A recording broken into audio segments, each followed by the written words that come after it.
Xurxo Torres Santomé. Xurxo é catedrático de Universidade de Didáctica e Organización Escolar.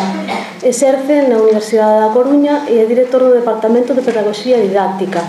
Entre a súa extensa e recoñecida obra podemos mencionar os libros A Educación Infantil, O Currículo Oculto, Globalización e Interdisciplinariedade, O Currículo Integrado, Un currículo optimista fronte á desmemoria e o fatalismo, A Educación en tempos do neoliberalismo, A desmotivación do profesorado, o multiculturalismo antirracista, a xustiza curricular, o cabalo de Troia da cultura escolar ou o máis recente Globalización e poder, no que comparte autoría con Parasqueva. Ben, é autor de numerosísimos traballos nos que os eixos temáticos giran alrededor do currículo integrado, a interdisciplinariedade, as análises de políticas educativas, o currículo antidiscriminación, o multiculturalismo, a pedagogía crítica ou a formación do profesorado. Conta cunha mirada crítica, pero esperanzadora, como suxiren os seus títulos Políticas mercantilistas e materiais curriculares, a discriminación sexista nas institucións escolares, nenos visibles e nenas invisibles, ou Outro mundo e outra educación son posibles. Analiza así o sistema educativo ao tempo que mostra camiños para outra maneira de ensinar. Ben, xa nos ten acompañado en repetidas veces, tanto a CIG Ensino como a SPG.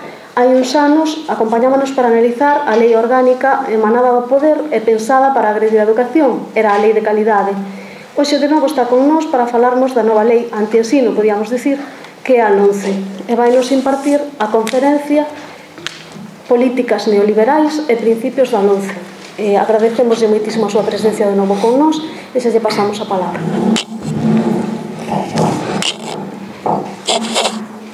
Bueno, bos días e, moitas grazas polo convite para participar nesta xornada de reflexión que son malos tempos, sinceramente, pero nunca choveu que non escampara, que se dice, non? O que vos quero plantear é unha reflexión moi xeral e rápida, un pouco así de todas, dos principais motivos que vexo eu de peligro dentro desta lei, porque logo tedes durante todo o día máis tempo para reflectir sobre temas máis puntuais e máis particulares, non? Eu creo que é importante darnos conta de que todo este tipo de políticas educativas non están sucedendo só no Estado español. Isto é unha política bastante global que con maior ou menor agresividade se está dando xa en prácticamente en toda parte do mundo, porque cada vez os estados están cedendo demasiada máis autonomía e máis capacidade de decisión a toda unha complexa rede de grandes organizacións mundialistas que son as que están un pouco determinando todo isto, non? Que dicir, quen fala hoxe da OCDE?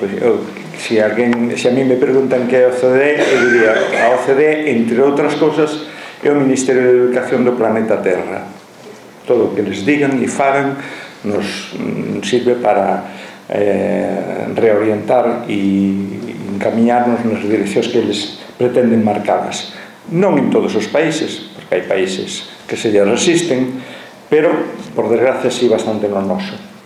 A Organización Mundial do Comercio, o Fondo Monetario Internacional, a mesa está redonda de dos grandes empresarios que traballan en toda Europa, as fundacións filantropicapitalistas, que vos vou a dicir do Vaticano e a Conferencia Episcopal, dos partidos políticos máis conservadores, etc. Toda esta texida rede funciona bastante en coherencia e en coordinación, moito máis da que nos podemos pensar, e dai que, claro, que cada vez necesitamos tamén máis establecer coordinacións e vertebracións de accións frente a todo isto tamén a carácter tamén moito máis global. Unha das cuestións onde se nota máis todo este tipo de discurso é, se vos dades conta, na mudanza discursiva que se está producindo a hora de analizar todo o que son as políticas públicas, tanto na sanidade como, por suposto, no caso que nos ocupa, que é a educación. Se lembrades, e a persoas que teñades máis experiencia e historia no campo, ou veredes clarísimamente como de andar pensando sempre en que medida o sistema educativo era un sistema educativo xusto, en que medida as clases sociales máis populares se beneficiaban daquel sistema e aquel sistema educativo lles axudaba a comprenderse a sí mesmo e ao mesmo tempo capacitarse para intervir, en que medida íbamos limitando os condicionamentos dos orixes sociales, sobre todo nas clases sociais máis deprimidas, en que medida a cultura que se estaba manexando na institución escolar era unha cultura vencellada ao noso entorno ou eran políticas casi neocoloniais ou cosas polo estilo. Todo ese tipo de reflexión, que era o que nos viña ocupando, de repente foi mudando. E hoxe parece bastante instalado xa na sociedade, por desgracia, que o sistema educativo a finalidade que ten é preparar traballadores e traballadoras, mirarnos e obsesionarnos co que é a economía productiva. Non tedes nada máis que mirar o vocabulario que estamos dominando e que nos domina fundamentalmente e que máis empregamos. Empezando pola lei, empregabilidade, cualidade, eficacia, avaliación, competencias, estándares, participación, boas prácticas, entre comillas, porque as boas prácticas depende que nos define, innovación, acreditación, excelencia, etc. Todo o noso vocabulario está cada día máis cheo deste tipo de palabras. E fomos perdendo, uns máis que outros, palabras que de alguna forma considerábamos como máis relevantes e motores da nosa actuación. Autonomía, xustiza, responsabilidade, capacidade crítica, liberdade, tolerancia, colaboración, creatividade, autorrealización, colexialidade, reflexividade. Se lembrades, hasta fai moi pouco tempo, cada vez que incluso nos proxectos curriculares de centro, de aula, estas palabras estaban continuamente no noso vocabulario. Agora pretenden que utilicemos outra. E o pretenden hasta descaradamente. Vos pensade que no anteproxecto da lei, na primeira redacción, as primeiras líneas empezaban así: la educación es el motor que promueve la competitividad de la economía y el nivel de prosperidad del país. Claro, nunca na historia unha lei en ninguna parte do mundo que eu poda coñecer comezou en ese tipo de filosofía, sino que se pensaba primeiro que estamos ante novas generacións, personas que están empezando, que acaban de nacer e que a partir de aí están crecendo, e queremos desenvolver todas as súas capacidades, educalos máis integralmente, todo ese tipo de dimensións, axudarles a comprender o mundo, e nese proceso de comprensión do mundo que podan interpretar e capacitarse para participar e intervir activamente na dirección dese mundo. Todo eso foi desaparecendo. Lóxicamente, pois como houve xa bastante críticas desde o mes de xuño que sacaron ese borrador, no segundo, no que fan no mes de decembro, no que sacan a luz o 3 de decembro, xa mudaron e xa comenzan con palabras máis aceitadas. Los alumnos, eso sí, todo sexista, solo non hai unha redacción que contemple para nada a dimensión femenina. Dice: los alumnos son el centro y la razón de ser de la educación. El aprendizaje en la escuela debe ir dirigido a formar personas autónomas, críticas, con pensamiento propio. Todos los alumnos tienen un sueño. Todas las personas jóvenes tienen talento. Cuidado con esa palabra, talento. Claro, uno dice, bueno, en principio, quitado esa última frase do talento, o poderíamos firmar. A cuestión é que cando empezamos a analizar o que hai aí dentro, dicimos, pero, e iso como se vai a facer? Entonces, si vamos xa meténdonos máis de cheo neso, así un pouco para organizar un pouco a parte discursiva, a mí se me ocurren organizalo en 12 grandes motivos ou grandes razóns de ser desta lei e 12 grandes razóns impresentáveis que non podemos admitir. Primeiro de todo xa é que é unha lei sin justificación. Eu creo que é das poucas leis que se fixeron e se fan donde non se sabe por que se toman as medidas. Quer dizer, unha lei que intenta reformar o que hai supón ou debe partir dun análisis do que está pasando, de cal foron os resultados das leis que temos, do que está pasando, onde están os puntos máis fortes, onde están os puntos máis débiles, etc. Porque o que se trataría sería mellorar ese sistema educativo. Non aparece, eu polo menos eu non son capaz de localizar ningún tipo de medida deso, porque claro, un análisis sempre dun sistema educativo parte de así somos, así temos este sistema educativo, así temos esta sociedade, que decir, porque lógicamente o sistema educativo é un sistema educativo que está directísimamente relacionado co modelo de sociedade que temos. Entón, o que fan as xeracións adultas é dicir, temos este tipo de sociedade con este tipo de características e desexamos este outro tipo de sociedade. Queremos que a nosa sociedade vaya nesta dirección. E, por lo tanto, decimos, vamos a poñer todo o aparato estatal a funcionar para encamiñarse nesa dirección. E esa sería a tarefa de todos os ministerios e consellerías que poda existir en todas as partes do Estado español. Quer dizer, a lei de educación sería unha das estrategias para, salindo e partindo da realidade na que estamos, encamiñarse nunha determinada dirección.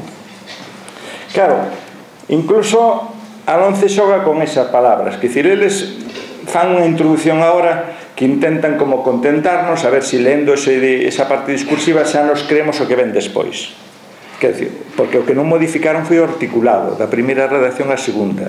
O único que fixeron é ese articulado, poñerlle unhas cuantas cousas máis ou menos bonitas diante, pero que logo non son coherentes co articulado.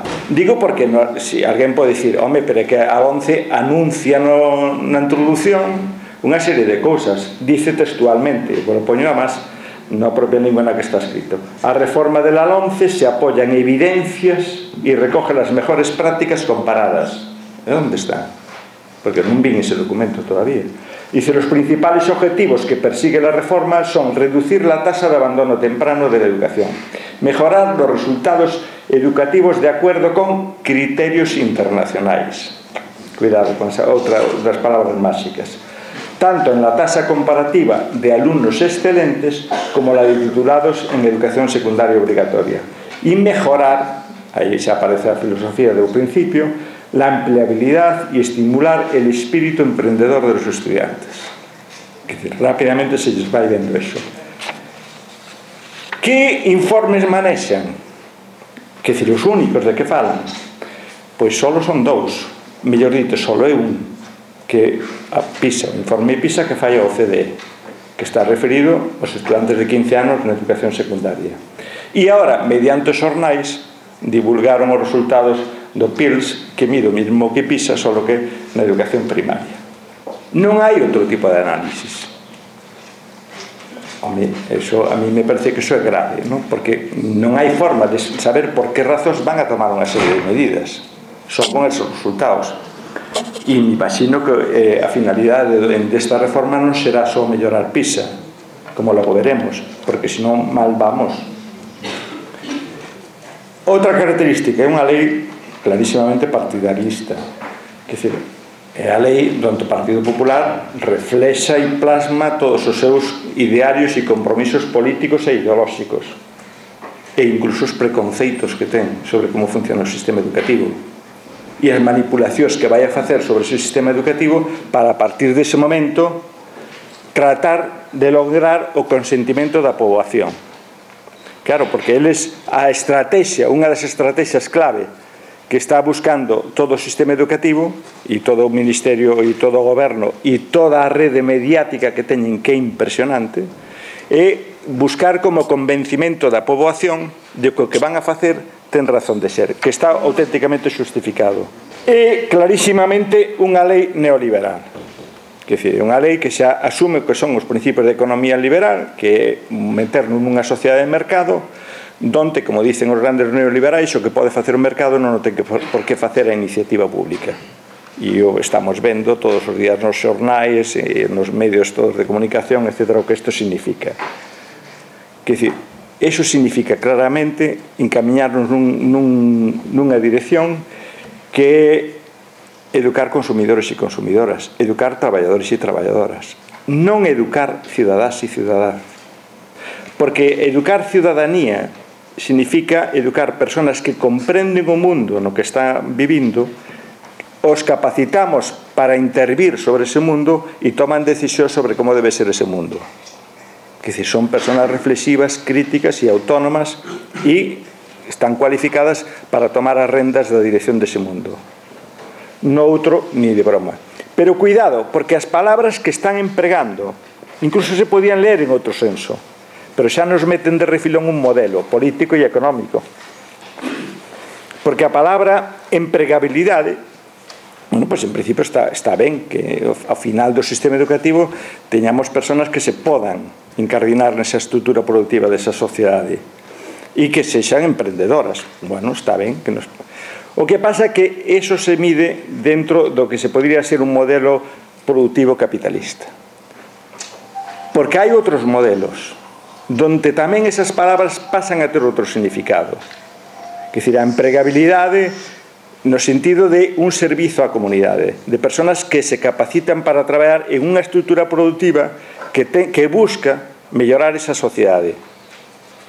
E hai outro tipo de emprendimento, que é un emprendimento solidario, que esas persoas que efectivamente montan organizacións, etc., actividades, redes de traballo, para mellorar entre todas a vida nesa comunidade.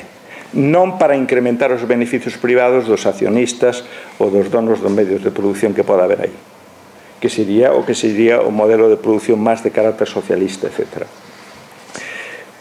E claro, cuidado, porque ese tipo de filosofía non quedan palabras máis ou menos bonitas ou textos máis ou menos así filosóficamente axeitados, sino que todo eso é que nos vai a condicionar a continuación e que vai a explicar por que hai determinadas materias que son obrigatorias, que características teñen esas materias que son obrigatorias, que conteúdos culturais vamos a meter como obrigatorios en esas materias, as metodoloxías didácticas que vai a empregar o profesorado e, por suposto, a avaliación. Quer dizer, esa filosofía toda se vai a plasmar e se vai a ver clarísimamente cando nos analizamos o que está pasando aí dentro. Que estamos vendo? Pois xa vemos claramente que en esa medida é unha lei claramente neoliberal dictada, tal como son os argumentos que están dando, pola OCDE. E nunha OCDE que o único que lle preocupa é mellorar PISA. Se vos dades conta, non se abriu, pero xa levamos non sei cantas décadas. Solamente alá cando se fora aquel debate sobre a LOCSE, e de unha forma moi tramposa, tamén hai que decirlo, e moi pouco transparente e democrática, se abriu un mínimo debate na sociedade sobre que conteúdos e que materias deberían obrigatoriamente estudar os estudantes. Cal sería a cultura imprescindible e básica que precisarían a nova ciudadanía para axudar a comprender ese mundo.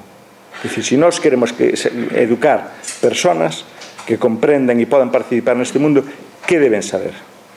Que coñecementos, que destrezas, que procedimentos, que actitudes, que valores debemos estimular en ese tipo de situacións. Eso require un debate público,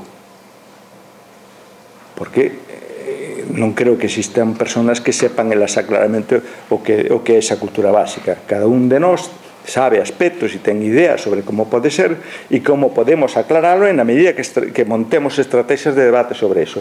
Ni de broma se abre ese debate, pero nin de broma, ao revés. Nunca creo que estuvo tan pechado como está. Por suposto, non se busca ningunha política de actualización dos conteúdos, pero nin de broma está aberto.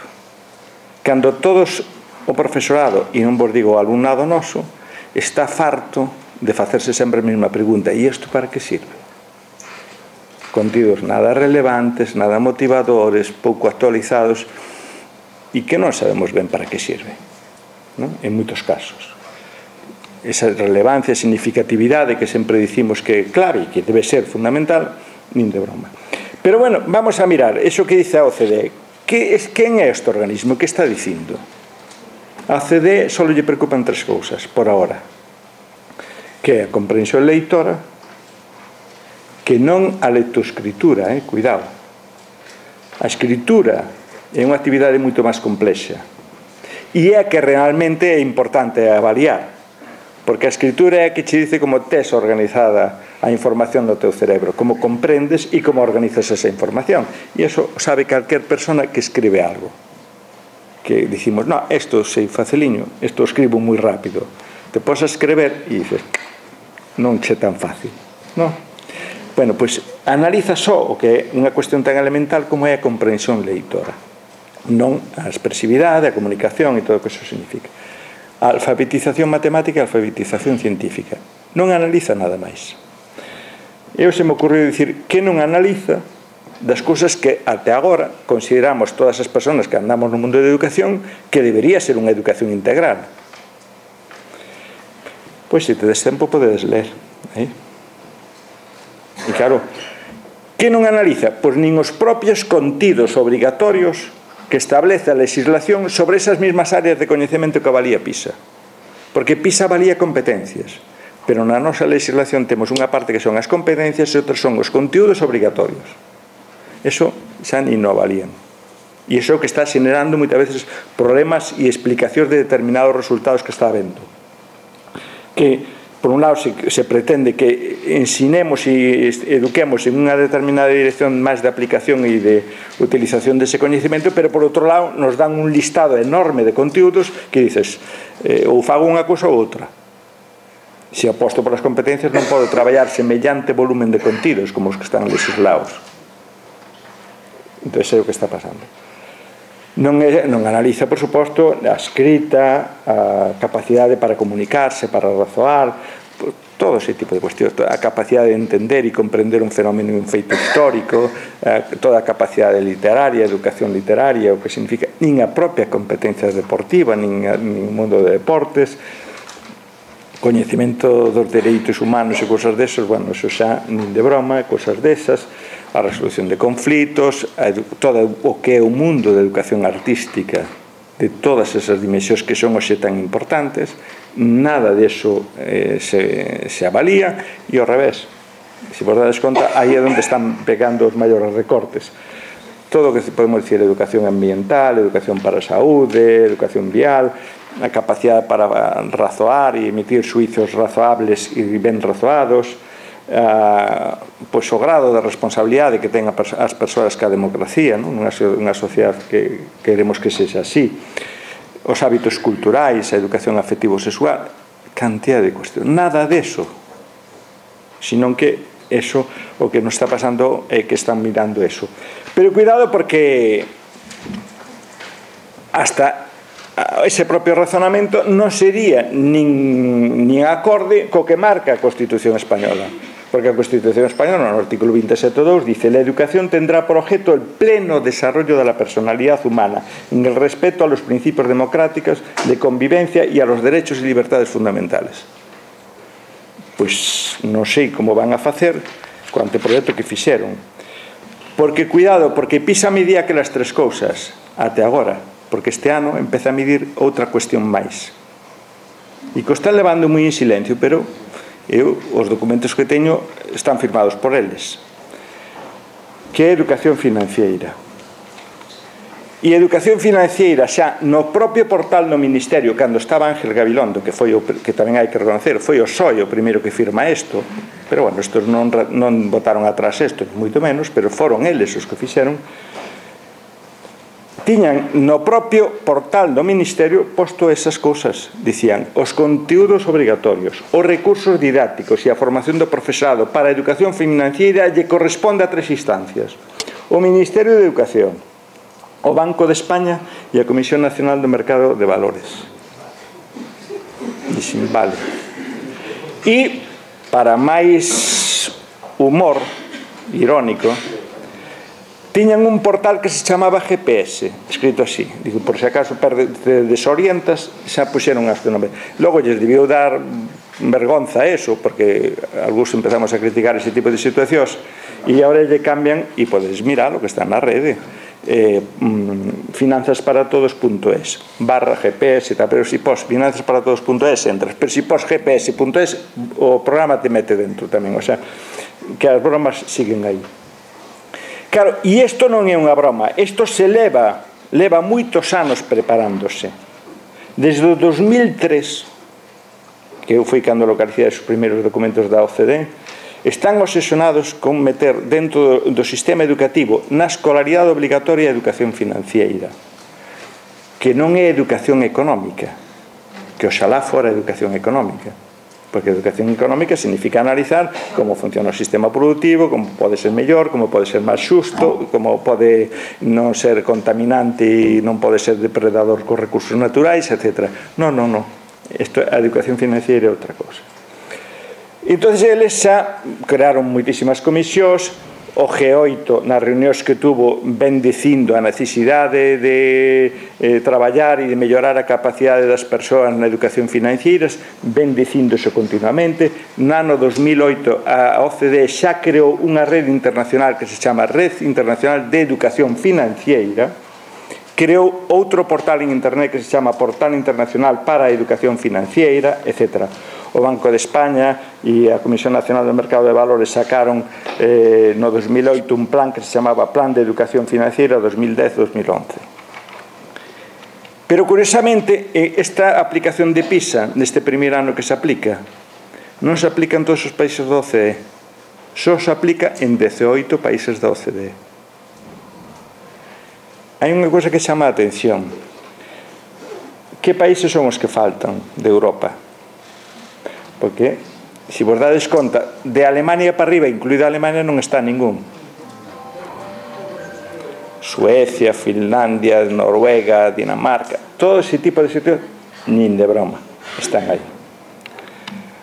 Pero se ledes o documento que sacaron eles, PISA 2012, se a mí non me fallo o inglés na traducción, díceche, argumentos da OCDE para a súa incorporación no sistema educativo, e dá 3 razóns. Dice, a crecente transferencia de riscos aos fogares, que son cada vez máis responsáveis directos das decisións financeiras esenciais para o seu benestar no futuro. Textualmente, pon eso, non? Debido principalmente a 3 grandes sucesos, que textualmente enumera. As grandes transformacións que sufrirán as pensións de xubilación. Claro, a educación financiera significa vai educando as persoas para que fagan planes de xubilación nos bancos. Segunda, unha maior responsabilidade individual nos asuntos relacionados ca saúde e a enfermidade, e xa que logo a necesidade de contratar seguros persoais para garantir unha cobertura sanitaria. Textualmente pon ese informe de PISA, da OCDE, de PISA. 3. A importancia para as familias de planificar e invertir adecuadamente na educación das súas fillas e fillos. Que significa isto? Claramente, desmontamos o estado de benestar e, polo tanto, temos que educar a cidadanía para que se mova nunha sociedade onde non hai ese estado de benestar. Porque iso, claro, como vas a dicirlle a unha familia finlandesa que aprendan a facer planes de pensións, invirtan ou pidan préstamos ou fagan contas bancarias para a educación de seus fillos e fillas para que se paguen logo o día de mañá os estudos, etc. Pois era o que menos pasaba a nós. Eu, cando era pequeno, eu lembro a miña familia, meu pai, dicindo que tiñamos que aforrar por se viña unha enfermedade. Os nosos fillos e fillas nunca nos escoitaron semellante cousa. Tú xa sabías que había que a Seguridade Social cubría eso, ou para as pensións, ou para tal. Tú xa sabías que eso estaba garantido, xa non tiñas que preocuparte deso. Pois PISA dice eso. E xa digo, non son inventos, porque aí tedes primeiro a noticia que daba o país cando firmaba en Gabilondo, e que, bueno, logo entraba nos portais do Ministerio, que é onde hai que entrar de vez en cando, e ali se vían as cousas. E tens un proxecto da OCDE que fixeran. A quen interese, eu aí fixe unha recopilación dos principales eixos que están seguindo a OCDE para meternos no enderezo, e xa vedes que hai unhas cuantas actividades feitas e que isto se ven levando desde fai tempo, etc. E por si non o sabíades, porque pasou totalmente desapercibido, eu vos garanto que estuve intentando hasta conseguir os textos e só conseguín unha ponencia de presentación que fixe o Ministerio de Economía neste congreso. O Congreso Mundial de Educación Financiera tuvo lugar este ano en xullo, o ano pasado, no mes de xullo, no mes de maio, se me falla a vista, en Madrid. Se rastreades por internet podedes acceder ao programa e quenes participaron. Non hai ninguén de educación. Ahora están todos os grandes bancos, todos esos grandes organismos que andan mirándonos en que medida o sistema económico productivo noso, todas esas agencias de rating, todo ese tipo de cuestións. Todo ese mundo está aí. Pero, cuidado, non hai ni un só banco desos que chamamos de economía solidaria. Nada deso está metido aí, senón que é a banca máis claramente capitalista e non ese outro tipo de bancas máis alternativas, máis solidarias que están intentando xurdir últimamente. Nada deso está aí. Pero educación non hai nada. Entón, cuidado, porque eso significa que o próximo ano, neste ano que toca salir este informe, cando saian estes resultados, pois xa veredes o que nos van a dicir, que os nosos estudantes pois serán bastante malos, digo eu, espero, porque polo menos o sistema educativo que eu sepa non nos preparou para iso. A continuación, outra necesidade de incorporar no sistema educativo ese tipo de perspectivas, ¿no? Cuidado con eso. É clarísimamente unha lei neoliberal tamén, porque nese proceso de convertir o sistema educativo tamén nun mercado, hai que acabar con a rede pública, hai que mercantilizar todo eso, que decir, hai que privatizar. E ten unha cantidad de medidas destinadas á privatización esta lei increíble. Principais, as avaliacións externas. Avaliacións externas que hai que facer públicas e darlle ás familias antes de que matriculen a seus fillos e fillas en calquer centro. A ruptura dos distritos, non están facéndose a distritos únicos, Madrid xa o fixo, Valencia está próxima e as demás virán logo, non? Un distrito único. Iso xa empezar a Esperanza Aguirre, cando estaba de ministra, que era moi lista. Quer dizer, económicamente, no neoliberalismo, vos garanto que era listísima. Que non se supera quen era Saramago, eche outra cuestión, pero tampouco eche era ministra para eso. Era para outra cosa e ela sabía ben o que quería. E xa tiña eso. E, por suposto, o ranking de centros. Eso é unha cosa que está clara. Porque non dicen o ranking de centro, pero se as avaliacións hai que facelas públicas, xa está, o ranking facemos calquera dos que estamos aquí e xa se encargarán os medios de comunicación para facelo. Pero cuidado, porque ese tipo de avaliacións externas teñen outra finalidade, que é primeiro axudar a privatizar por un lado, porque o goberno do Partido Popular é un goberno que ten como dous grandes grupos traballando dentro. O que son os grupos neoliberais que buscan eso, desfacer esa rede pública e demonizar esa rede pública, que si tú privatizarás algo na medida que convenzas a poboación de que esa rede pública funciona mal. Entón hai que buscar medios para que se diga que funciona mal. E por outro lado están os conservadores que dicen sí, pero tamén nos interesa que a ciudadanía que saia teña un determinado tipo de valores e comprenda e entenda o mundo desde unha perspectiva. Hoxe trae un chisto roto no país magnífico, que dice que ven unha viñeta, ven Franco e Millán Astray e cerrar a academia nos está absorbendo e mellorando, non sei que, e digo, e a continuación virá a ver que vos fará tamén iso. Porque unha das cuestións que teñen estas avaliacións externas é que van a ter cantidad de efectos colaterais e vos enumero 14 así rapidísimamente. Si a calquera de nós nos dicen que vai haber unha avaliación externa que vai avaliar a cada un dos estudantes que temos na aula, pois xa sabemos que vamos a facer, preparalos para eso. E só vamos a ensinar aquilo que é susceptible de caer nesas probas de lápiz e papel que son os test de avaliación. Paulo Freire falaba do coñecemento bancario. Bueno, pois isto, en eso significa. Que dicir, pensado que está sendo o segundo de bachillerato. O segundo de bachillerato se ensina exclusivamente aquilo que é susceptible de caer nas probas de selectividade. Olvídate de outras cousas. E aquí vai pasar o mismo. Os conteúdos acaban fragmentándose porque o sistema xo vai a organizar en disciplinas. Claro, a fragmentación dos contidos vai contra a relevancia e significatividade de cara ao alumnado. Que dicir, tú comprendes moitas veces cousas cando relacionas unha materia con outra, un contido con outro de outras disciplinas. Do contrario, aquilo non ten sentido. Eso sabíamos que non éramos estudiantes, que pasábamos a vida estudando e facendo cosas que non sabíamos ben para que servían. Sabías que servían para probar, pero na tua vida cotidiana tú non sabías aquilo para que servía. Bueno, os nosos estudantes siguen facendo eso, por desgracia. Quer dizer, eso che leva a cultura dos lembra, dos recorda, que había nos libros, que siguen existindo. Quer dizer, un estudante que lle dicimos que ten que aprender a sistematizar, a organizar, a sintetizar, etc., o propio libro, nunha lección de unha páxina e media, dedicalle un cuarto desa media tamén para que estudie o esencial. Eu lembro a miña filla cando intentaba preguntarlle as leccións e me dicía, tú pregúntame só o recuerda que outro non me van a preguntar. E levaba boas notas. Claro que máis me preocupaba, digo, porque se me xera, bueno, pero encima levaba boas notas, digo. Claro, as perspectivas conflitivas de coñecemento, eso se esquece. Bueno, pero eso xa o dixo Ver, dixo, os temas conflitivos os eliminamos. Claro, porque un tema conflictivo, como che entra nunha proba de lápiz e papel? É difícil. E, por tanto, eso todo fora, non? E construímos unha especie de cultura do falso consenso.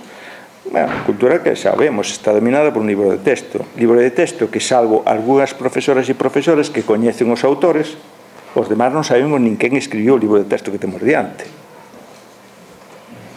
É o único libro informativo e científico donde as persoas non saben quen son a súa autoría, só coñecemos a editora. Claro, hasta fai pouco viñamos loitando por esas cousas que chamábamos as culturas silenciadas. Empezábamos a ver, e xa temos un bagaxe grande de investigacións e de traballo feito sobre como hai demasiados colectivos sociais que non aparecen nos conteúdos escolares, que non están presentes na reflexión que facemos sobre eles. E nesa medida, pois, continúa todo un proceso de perversión e de estigmatización en negativo de todos esos colectivos sobre os que non reflectimos e non debatimos claramente. Claro, os nenos e nenas das clases máis desfavorecidas todavía ven ese coñecemento pois, máis complicado, máis difícil, porque tampouco teñen familias que lles obliguen ou que lles den claves para decir, mira, tú fai así, fai isto, tú non te preocupes que isto xa te explico por este outro lado, ou compensan outro lado. Ni moito menos, non? Promóvese o regreso a estrategias didácticas máis tradicionais, obviamente. Se tú preparas para un examen, non vas a facer proxectos, investigacións, saídas escolares, debates e cousas desas. Non, porque eso xa non entra neso. É un reforzo claramente dun afianzamento máis do que significan os libros de textos e do poder dos libros de texto. É increíble que nun ano 2013 todavía as editoras de libros de texto sigan vendendo semellantes cantidades de libros de texto nunha sociedade que chamamos de información ou informacional, que estamos rodeados de información por todos os lados e múltiples soportes, excepto en moitas aulas. Por suposto, hai moitísimo profesorado que se traballa de outra forma, pero cando as editoras de libros de texto tú ves as cifras de venta que teñen, dices, sí, pero hai moitos todavía, o único libro informativo co que entran en contacto é un libro de texto. A preocupación volvese a disciplina, a cultura de esforzo. Pensade como penetrou ese eslogan tan horrible no sistema educativo, non? A cultura de esforzo. Que eso estaría ben se antes houbera 4 ou 5 palabras. A cultura da motivación, da relevancia, etc. Que esa foi a historia da educación. Foi convencer a xente de que aquelo era interesante, era apasionante. Unha vez que esas persoas comprendían a necesidade daquilo, cando vían a necesidade do esforzo. Do contrario, eu poño sempre un exemplo. Vos asinades o Corte Inglés, borrade a publicidade, que diga, fechamos as tendas que temos, as loxas estas que temos aquí, porque os cidadáns de Santiago, ou da Coruña, que é onde máis están, non se esforzan en virnos a comprar. Bueno, que diríamos, estos enloqueceron ou que lles pasou. Pois iso que pretenden que digamos sobre o sistema educativo. Claro, toda esta política o que fai é centraliza todo. Quer dizer, porque o Ministerio, acordádevos, se reserva a imposición dos contidos obrigatorios, os indicadores desos contidos e as probas de avaliación. Adiós liberdade de pensamento. Porque nas outras que che dicían, oiga, usted ten que explicar os rexis católicos. Vale. pero xa estudaremos na aula perspectivas que sexan interesantes. Se a mí me dice, no, pero o indicador de os Rexes Católicos é isto e a proba de avaliación dice isto, adiós, olvídate. Controlamos e fechamos o contido escolar dunha forma increíble. Eso é horrible o que pode pasar con eso, non? Pero, curiosamente, o que nos van a dicer, e dicen, e o fan con demasiada frecuencia, dicen, no, é que iso é para estimular os máis profesores, os que non cumplen, porque os outros, a esos non lles vai afectar, que esos poden seguir facendo o que está facendo. Ao revés, toda a investigación nos dice que aqueles grupos de profesoras e profesores que estaban traballando con proxectos, con unidades didácticas, etc., cando este tipo de políticas entran en acción, deixan de facer eso, porque hai que preparar os estudantes para que aproben esas probas. Entón, tú queres ter a garantía de que esos estudantes van a sacar a mellor nota. Porque, do contrario, cando fagan públicos os resultados, dirán que ese centro é moi malo. Bueno, as relacións profesorado-administración de pensar que estábamos todos no mismo barco e colaborando e eran de tal, fai tempo que se racharon, pero aquí todavía queda moito máis clara. Que decir, tú que ves a administración é, primeiro, con sospeita e, segundo, con medo. Se favorecen a construción dos ranques escolares, os niveis de burocracia se incrementan dunha forma increíble, aparte que xurde un gran negocio. Pero vos imaginades o que significan as axencias que se van a dedicar a avaliar o sistema educativo. Eso xa fai anos que algunhas se intentaron construirse privadamente para, tendo un goberno apropiado, consolidarse. Lle saliu mal porque estaban con outro goberno, ahora cambiou, pero surdirán, porque nos países onde isto funciona hai un negocio increíble en empresas destinadas a avaliar. Vos sabedes o que significa de gasto pasar unhas probas de lápiz e papel a todos os estudantes da Península Ibérica, do Estado español? Vos sabedes o que significa construir, validar, revisar, todo ese tipo de test todos os anos para avaliar esas cousas? Que negocio significa eso? Pois mirad o que está pasando coa privatización da sanidade, vai pasar así. Este é un negocio increíble. E os que temos máis anos e nos preocupan estas cousas, desde fai anos estamos localizando e vendo movimentos de certos grupos para intentarse controlar e facerse con isto, porque iso é unha tarta capitalistamente moi golosa, política e socialmente non tanto. Ademais de que, lembrades que nas últimas décadas estábamos falando de evaluacións cualitativas, metodoloxías cualitativas, etnográficas, etc., porque sabíamos que esos lápices de papel non servían para avaliar realmente. Pois volvemos a reforzar toda a cultura do positivismo, que xa algúns queríamos que quedaba enterrada, ni moito menos. Quer dizer, estamos ante un estado panóptico avaliador, onde nos están intentando controlar por todos os lados e que nin de broma confían en nós. Porque, claro, unha avaliación do sistema educativo que debería existir e debe haber, por suposto, como vamos a estar contra un sistema que intente que non podamos saber o que está pasando aí? Pois tería que contemplar toda unha serie de dimensións. Tería que contemplar dimensións contextuais. Quer dizer, nos resultados escolares das aulas nas que estamos, todos sabemos que influye. Influye muitísimo, hasta a OCDE o dice, o capital económico e cultural das nais e pais, e sobre todo das nais. Porque, claro, todavía seguimos nunha sociedade suficientemente machista como para que elas sigan asumindo determinadas responsabilidades na educación dos fillos e fillas máis que os pais, en xeral. Entón, che dicen, cuidado, e de feito PISA, nas probas que fai de profundización para interpretar os resultados, o que che está medindo fundamentalmente, dice, cal é o capital cultural da nai? Que estudos ten, que titulacións ten, etc. Características culturais da comunidade na que está, dos veciños e veciños que están ali. Que experiencias e que expectativas teñen todas as persoas que circulan, esos estudantes no ambiente no que el vive? Claro, porque estamos nunha sociedade na que todas as persoas adultas xa pasaron polo sistema educativo. Non era como fai 40 anos ou 30 anos. Ahora todas pasaron. E todas teñen experiencias e expectativas sobre o que é, o que foi e o que debe ser o sistema educativo. E iso que explica, muitas veces, que familias estén un pouco cabreadas ca institución escolar, porque xa pasaron tempo nela. As dotacións dos centros escolares, os proxectos curriculares del centro, o tipo de avaliacións, etc., o número de horas dese profesorado que ten para coordinación, preparación de recursos, actualización. Eso sabedes ben o que significa, como están recortando, etc. Outra característica é unha lei cínica. É unha lei que está desviando continuamente as miradas para culpar ao sistema educativo de todo o que está pasando nesa sociedade. Ninguén está botando a culpa á estrutura productiva, á estrutura empresarial que hai, nin ao sistema bancario. Alguna cousa así, pero por aí non van aos tiros. Senón que, de alguna forma, a culpa está en toda nós. Pero claro, cando nos miramos as cifras, estamos a cabeza da OCDE e de Europa, sobre todo moito máis, en persoas que están traballando e que teñen sobrecualificación. A cabeza de Europa. En que quedamos? Que temos un sistema educativo malo?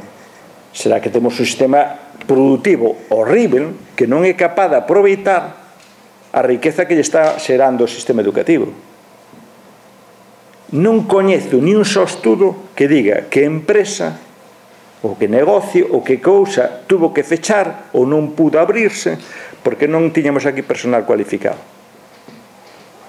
E ao revés, estamos dilapidando todo un recurso increíble de todas as novas generacións que lles estamos dicindo, sobre todo as que teñen titulacións universitarias, mire, busquen a saída no estranxeiro porque aquí non hai. Claro, e os países esos tan maravillosos que hai por aí dicindo, non, que veñan pa aquí que nos os queremos. E encima aforramos invertir neles. Que decir, eso que están calando aí.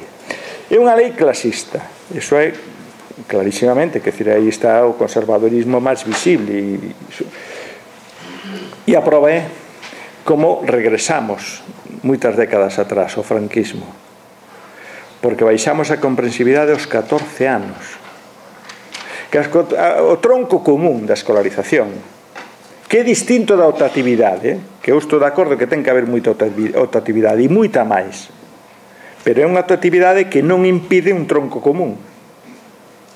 Quer dizer, que as persoas saian aos 16 anos capacitadas para coller a especialidade que queiran, FP, o bachillerato que queiran, etc.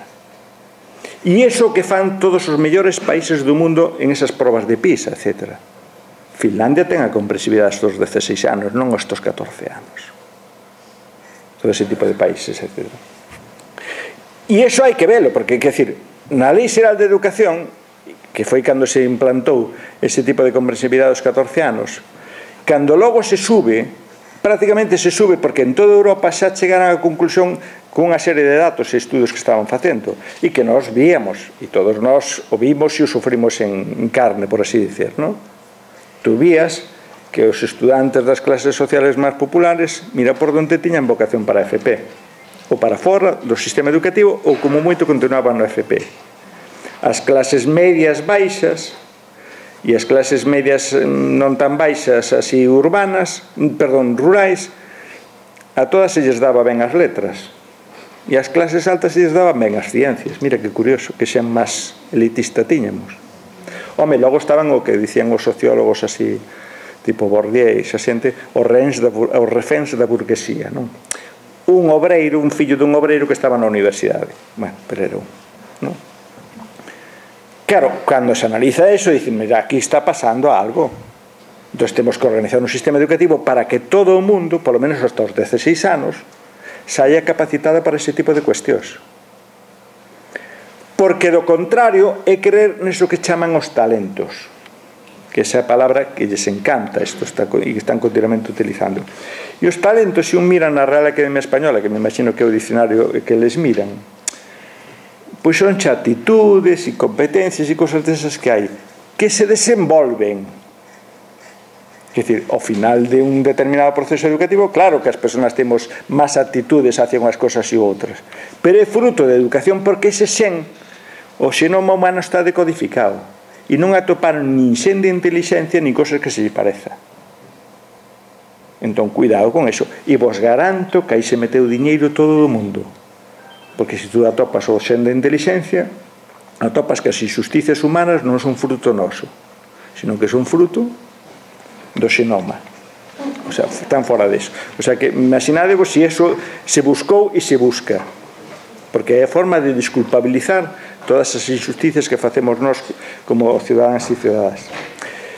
E iso ademais se dá nunha sociedade donde as cifras de pobreza son escandalosas. Se ledes o informe da UNICEF do 2012-2013, pon os pelos de punta de como se está incrementando o nivel de rapaces e rapazas que viven en situacións por debaixo do umbral da pobreza. 2.200.000 nenos e nenas están vivindo neste momento en eso, que cada día se incrementa. Non tedes máis que mirar todas esas familias que están desahuciadas día a día, que as persoas que perden o emprego cada día. Eso significa que esas familias teñen fillos e fillas que pasan a incrementar esas cifras. Claro, incluso, como unha das cousas que concluye o informe, cada neno e nena que nace neste momento no Estado español nace xa cunha dívida pública de 15.570 euros. Imaginade que locura, en que estado estamos vivindo aquí todo eso. Analizades as partidas que se están dando en todo o que ten que ver ca infancia, porque non é só educación, é sanidade, son servicios sociales, etc. En todas, os recortes que houve en 2012 son escandalosos. Claro, se esas cifras están dando aí, lóxicamente tú é cando necesitas un sector público que compense todo eso, as desfeitas que está producindo ese sistema productivo e ese sistema financiero. O que non pode ser é que coincidan as desfeitas dese sistema productivo, dese sistema financiero, e que encima do Estado tamén hai recorte. Aparte, claro, contempladas estadísticas que saca, eu vos poño os cuadros do propio Ministerio de Educación, por eso está en español, sobre a evolución do alumnado estranxeiro que temos aquí. E en donde están que comunidades, como eso se vai metendo, pero cuidado que utilizan a palabra estranxeiro. A mí me confundiu varias veces, porque eu dicía, como pode ter a privada tantos estudantes aí metidos estranxeiros? Claro, de verdade que me pasou, hasta que caín na conta de que os fillos das familias inglesas, suecas, alemanas son estranxeiros. Claro, eu a miña deformación me facía mirar máis os pobres dos outros países, que eran os que eu vía na pública, e os que son os que están na pública. E lembrado o famoso informe do Defensor do Pobo, chamando a atención ao sistema educativo de Aznar, en aquel momento gobernaba Aznar, de como a poboación inmigrante pobre estaba toda concentrada na rede pública, nunhas cifras auténticamente escandalosas. E sigue. Como vas a meter iso nun centro que quere competir e quedar ben nun ranking? Eso hai que botarlos para fora. E, por lo tanto, ali non van nin persoas con discapacitadas, nin poboación xitana, etc. E a prova é que, claro, que nese proceso de mercantilización como vai crecendo todo o ensino concertado. É dicir, porque cando che dicen, no, o Estado español ten un 30% de ensino concertado e privado. E digo, ten, porque claro, nunha vila de 400 habitantes ou 500 habitantes, aí todavía non viron un negocio esos centros, e entón están contribuindo a rebaixar as medias, pero ni de broma. E cando vemos comunidade por comunidade, pois, o País Vasco e Madrid xa prácticamente están o 50%. ¿no? Cosas de eso. Que decir, a tendencia é auténticamente brutal como se vai a eso. Entón, claro, os máis pobres teñen menos, pero marcan a tendencia e marcan a dirección. Porque, cuidado, que no sistema educativo español todavía non entraron os sectores empresariais como entraron na sanidade, senón que aquí está é unha cuestión que está máis vinculada a órdenes religiosas, etc. Pero tranquilos que igual que entraron no sistema sanitario, as empresas van a entrar aquí. E na lei xa dice, os concertos van a ser a 6 anos, amplían os concertos e se pode concertar a un colectivo inteiro que teña moitos asuntos. Por se acaso en outros sitios te dicen que aquí non nos vas a concertar. Dice, no, eu concertei este grupo empresarial que ten tantos centros en todo o Estado español e, por lo tanto, van a concerto. Esa lei, eso está posto na lei. Quer dizer, que as medidas son fortes. teñen claro o que significa eso. En Galiza os resultados son un pouco máis estables, pero se vos dades conta, por exemplo, na ESO é increíble como está caendo o ensino público e como está crecendo, non? Que decir, se mantén en primaria, etc. E agora, con isto da crisis económica, igual hasta favorece que as cifras non se vayan acrecentando, porque, claro, os colexios concertados tamén cobran actividades extraescolares, uniformes, bueno, toda unha cantidad de cosas que ben sabedes o que son. E logo temos a poboación xitana, que esa xa nin a contempla.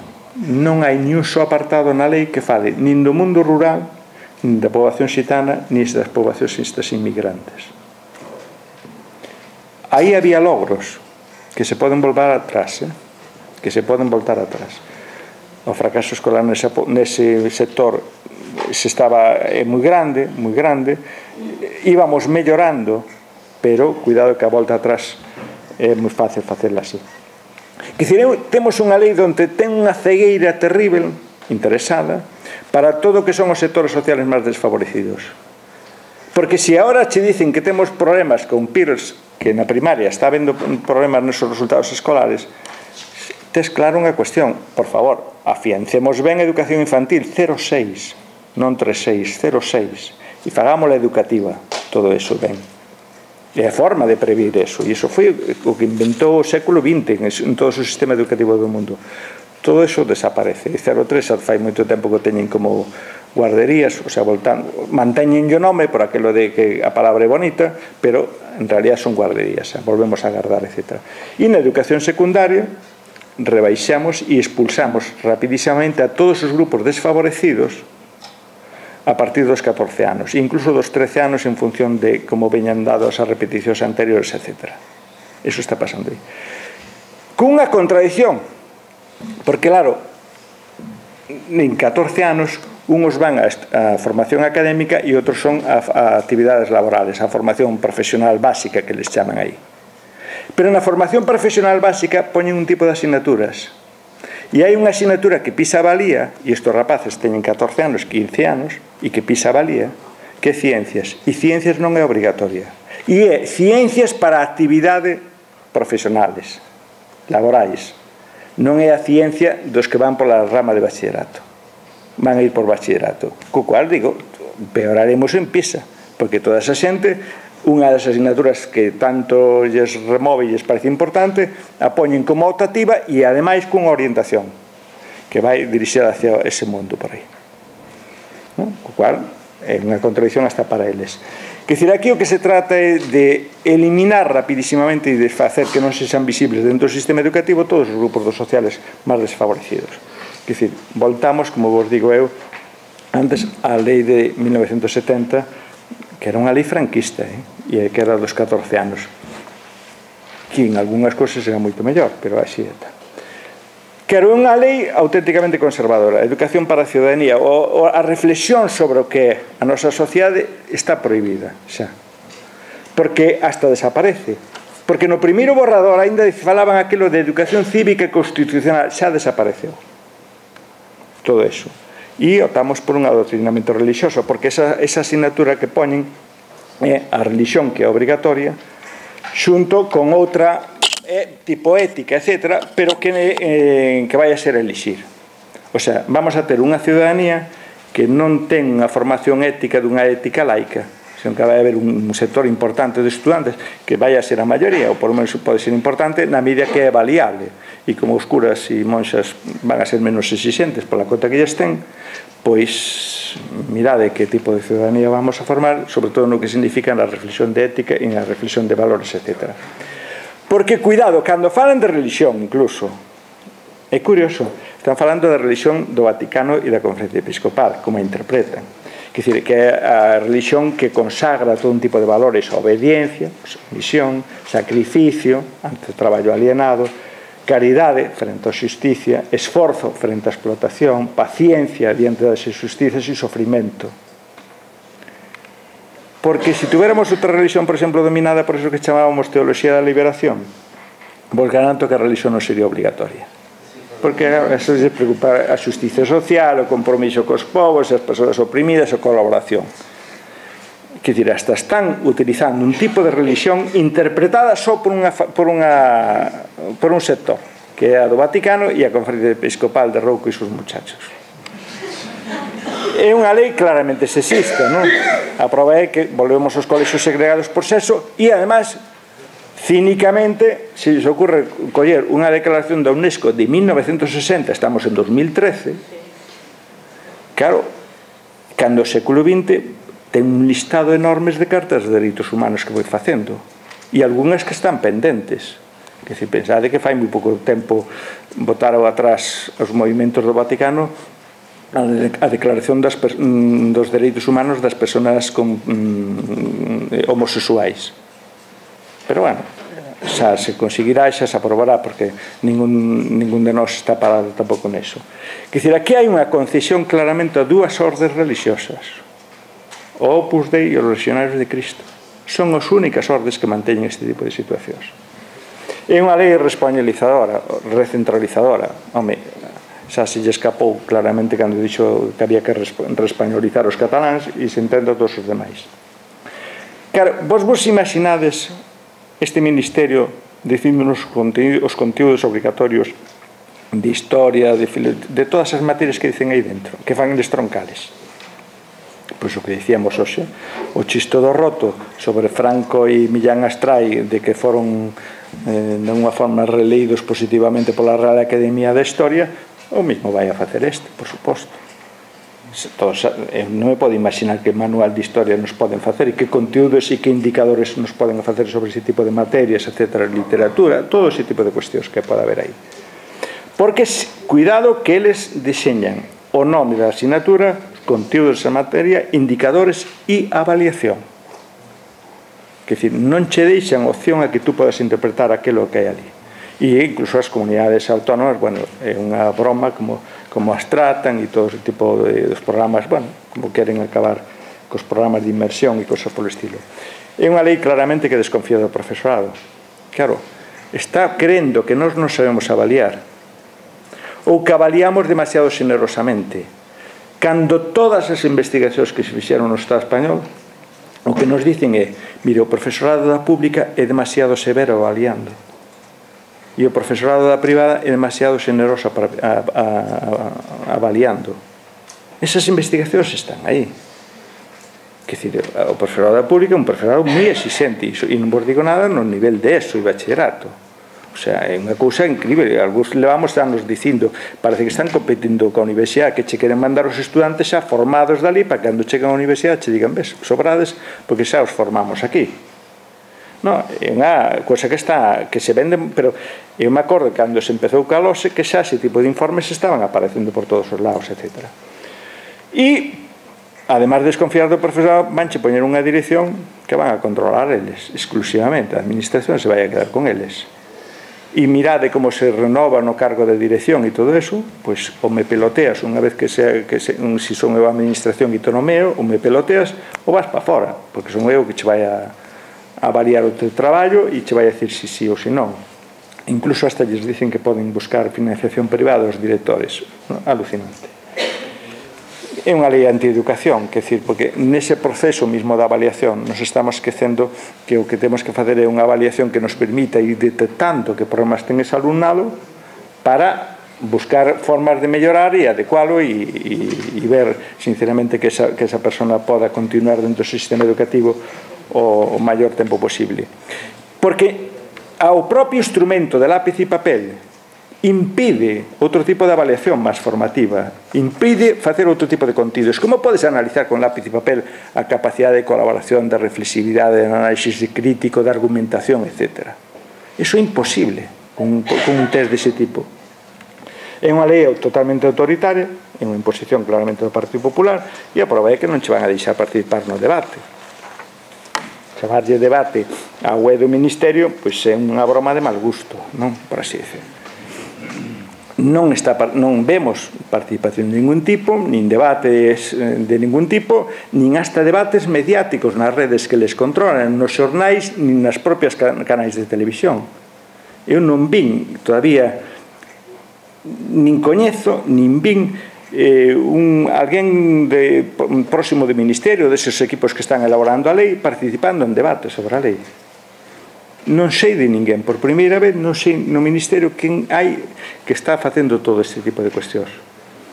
Non vin, que non vin en ningún medio de comunicación, en ningún xornal e, por suposto, en ningún acto público. O único que sale de vez en cando falando é ver e dicindo esas barbaridades que dice, etc. Pero sin debate. Non hai ninguna posibilidade de debate. Estamos nun sistema educativo onde hai dos grupos, uns que teñen algo de voz e outros que non teñen, ou que teñen toda a voz e outros que non teñen ninguna voz. É unha reforma onde o profesorado, o alumnado, as familias, os sindicatos, esos son o ataque que hai que eliminar, as ONGs e nin a propia UNESCO aparece para nada neste debate. Todo o debate o levan organismos como a OCDE e todo ese tipo de organizacións máis economicistas, os grupos de pensamento máis conservador, esos grupos de opinión tipo FAIS e cousas polo tipo, son os que están controlando e redirixindo o sistema educativo. E como última característica, non o podemos esquecer, esta é unha lei que ven a xustificar a política de recortes que está facendo, porque non podemos esquecer o Real Decreto famoso dos recortes do 2012 de medidas urxentes de racionalización do gasto público no ámbito educativo, porque xa sabemos o que iso significaba: ratios de alumnado aumentados, a xornada lectiva, a sustitución do profesorado, todo ese tipo de cuestións sabemos ben o que significaba. Todo iso sigue vixente e se sigue incrementando, porque nos orzamentos deste ano os recortes siguen sendo todavía máis brutales, etc. Claro, vayamos recordando, e con iso pretendo acabar, pois xa me pasei de tempo. Cal é a función dos sistemas educativos? Pois hasta fai pouco todos creíamos que era facer realidade a igualdade de oportunidades, formar unha ciudadanía solidaria e democrática.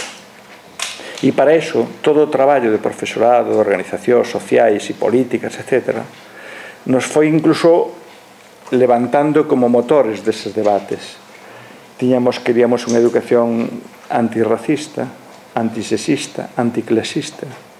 Eu subrayo o calificativo, o prefixo anti, porque o prefixo anti é incorporarnos a nós mesmos e que nós mesmos somos sexistas, racistas, etc. E, polo tanto, necesitamos visibilizar e ser claramente consciente en aquilo que somos sexistas, racistas, clasistas, homófobos, etc., para poder educar tamén neso.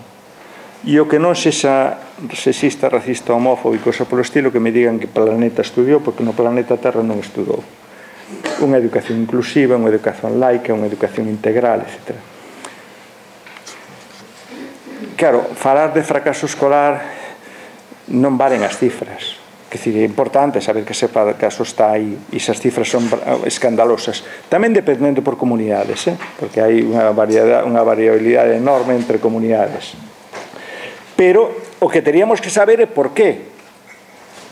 Quer dizer, se este goberno se dedicara a facer e a promover investigacións serias para saber cales son os motores dese fracaso escolar e dese abandono escolar, e cando podíamos facer unha legislación ou facer modificación na legislación vixente para adecuarnos a eso. Pero do contrario, que non sabemos por qué. E claro, eu vos digo, cuidado, porque a mí se me ocurren moitas posibles razóns que darían origen a medidas completamente diferentes. Eu creo que pode haber unha inadecuación das finalidades do sistema educativo obrigatorio. É dicir, esta política toda de empregabilidade, espírito emprendedor, etc., de reespañolización, a mí non considero que eso debean ser as finalidades dun sistema educativo se admitimos o que dicíamos antes, dun sistema que se preocupa da igualdade de oportunidades. A irrelevancia dos conteúdos e das tarefas escolares. Eu creo que dunha vez habrá que analizar ese tipo de cuestións. Incluso cando había o fenómeno do pelotazo urbanístico, pois o atractivo que tiña ese mercado para moitos estudantes. Os estudantes querían abandonar rapidamente eso porque rapidamente podían empezar a traballar nunha obra e comprar un BMW moi facilmente xa. As dificultades de aprendizaxe e os inadecuados apoios escolares. Quer dizer, o sistema educativo iba mellorando por aí. Está recortando de unha forma escandalosa en esas dimensións. O escaso capital cultural, e económico de moitas familias e do entorno, ou iso obrigaría a intervencións de outros ministerios sobre ese propio entorno e sobre esas familias para mellorar esas condicións, etc. A pouca motivación que teñen moitos estudantes por parte das familias. Claro, lembrádevos o que vos dicía, todas as familias xa pasaron hoxe polo sistema educativo e a moitas lles foi moi mal. Se a mí me trataron mal no sistema educativo, como non lle vou a dar a razón cando o meu fillo me veña e me diga é que a profesora me ten manía? E digo, coño, claro, a min tamén me tiñan e me puxeron un mote, me dixeron que era un burro e me castigaron non sei cantas veces. Claro, hoxe necesitamos unha política de acercamento á sociedade moito maior e convencer a ciudadanía do que significa o sistema educativo e de que aquí todos estamos no mesmo barco e recoñecer que moitas veces cometimos erros, claro que sí. Pero somos conscientes de eso e queremos mellorar eso porque sabemos o que é o sistema educativo e para que debe servir. A inadecuación do clima escolar, desde a pouca optatividade que existe moitas veces nas materias, lóxicamente polos recortes que hai aí, metodoloxías didácticas que non son apropiadas, aulas con poucas dotacións ou con moi pobres dotacións, incluso profesorado moi pouco preparado, que decir, moito profesorado que se vía obrigado a dar materias porque había horas libres e tiñas que dar aquelo para que non salvías. Todo ese tipo de cuestións. E logo incluso as dificultades que ten unha persona que abandona o sistema educativo para reingresar. Onde reingresa? E como reingresa? A través da ESO para adultos e todo eso é moi complicado. Quer dizer, o sistema educativo expulsa moi facilmente e non te permite voltar atrás. Porque incluso acordádevos, nas reválidas no primeiro borrador te expulsaba. Quer dizer, se tú suspendías unha reválida xa non podías continuar no sistema educativo. Neste segundo borrador dice, sí, podes presentarte a repetición. Dice, e que me oferta usted para preparar esa repetición? Ah, non hai ninguna sola medida. O sea, que vou a unha academia privada ou que? Eu creo que é moi importante o que está pasando aí. Eu sempre digo, a mí me parece que nunha situación de crisis económicas como había ahora, o mellor non era necesario facer ningún tipo de reforma, senón que podíamos ir a focos que todos sabemos que son importantes e que están condicionando o que está pasando no sistema educativo. Eliminar a repetición de curso. A repetición de curso é unha auténtica locura. Eles criticaban eso antes, agora volveron a coller o mesmo modelo que había vixente.